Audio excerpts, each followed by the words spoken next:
Assalamualaikum warahmatullahi wabarakatuh. Selamat berjumpa anak-anak kelas 4 yang saya cintai. Pada kali ini Pak Guru akan membahas tentang pelajaran fikih, yaitu tentang haid. Sebelum kita memulai pelajaran, kita berdoa dulu dengan membaca Bismillahirrahmanirrahim. Anak-anak kelas 4 yang saya cintai, haid itu adalah sebagaimana Allah Subhanahu wa taala menerangkan melalui firman-Nya bahwa darah haid merupakan suatu kotoran.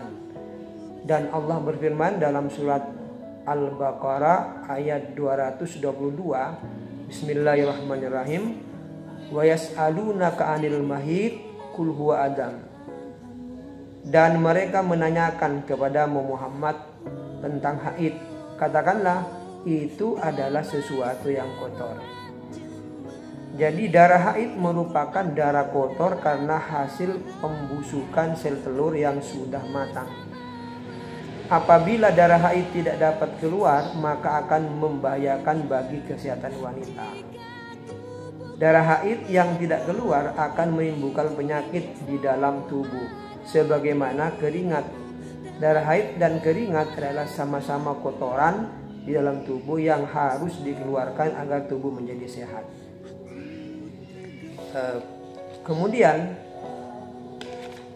apa saja ciri-ciri anak perempuan yang mengalami haid? Biasanya, pertama muncul jerawat pada wajah beberapa hari menjelang haid yang pertama kali. Kedua, perubahan bentuk fisik kulit semakin halus, suara semakin lembut, dada mulai menonjol. Kemudian yang ketiga, penerangan otot seputar panggul. Dan keempat, keputihan. Jadi setelah mengalami semua ciri-ciri itu atau sebagian saja, maka biasanya paling lambat 14 hari kemudian haid akan muncul.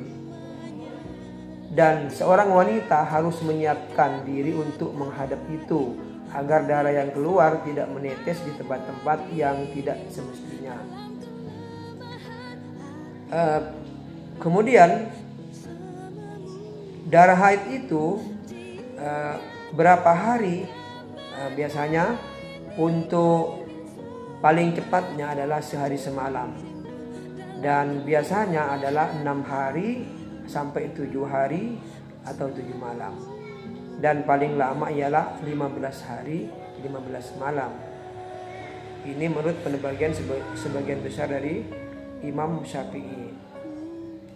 Dan apabila wanita yang haid itu lebih dari 15 hari, maka itu namanya darah penyakit atau istihadah. Dan wanita yang masih keluar maka wajib sholat, wajib puasa seperti biasa. Dan itu perlu dibawa ke dokter untuk diperiksa. Kemudian, apa saja larangan bagi wanita yang sudah mengalami haid? Larangan-larangan pada masa haid adalah pertama, wanita haid dilarang melakukan sholat.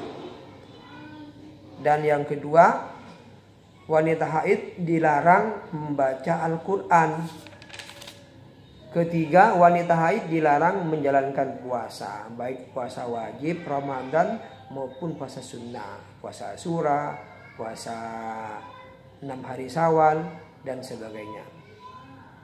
Kemudian yang keempat, dilarang berhubungan suami istri selama haid agar tidak menjadi anak yang berpenyakitan, karena wanita yang haid itu sedang mengalami mengeluarkan darah penyakit. Dan juga wanita yang haid dilarang melakukan iktikaf atau masuk masjid, berdiam dalam masjid, takut dikhawatirkan darahnya akan menetes dalam masjid. Yang ketujuh, wanita haid dilarang diceraikan pada saat haid. Jadi wanita yang sedang haid maka dilarang dicerai oleh suaminya.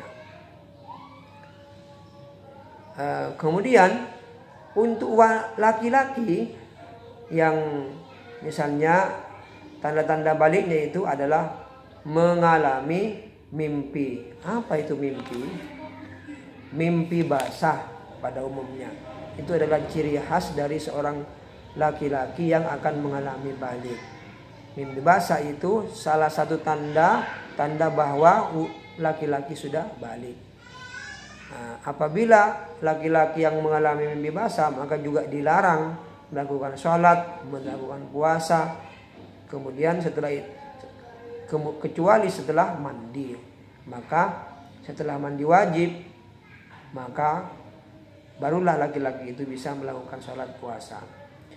Demikian juga bagi wanita yang sudah selesai haidnya, entah sehari semalam atau 1 minggu atau bahkan sampai 15 hari 15 malam, setelah itu maka wanita itu wajib melakukan mandi wajib, namanya mandi junub.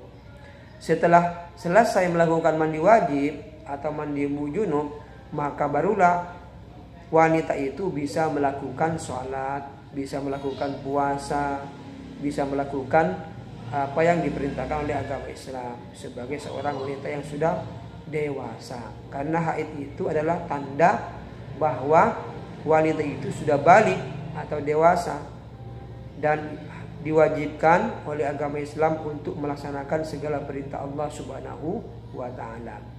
Demikian penjelasan pada hari ini. Semoga apa yang Pak Guru jelaskan pada hari ini menjadi ilmu yang manfaat dan barokah.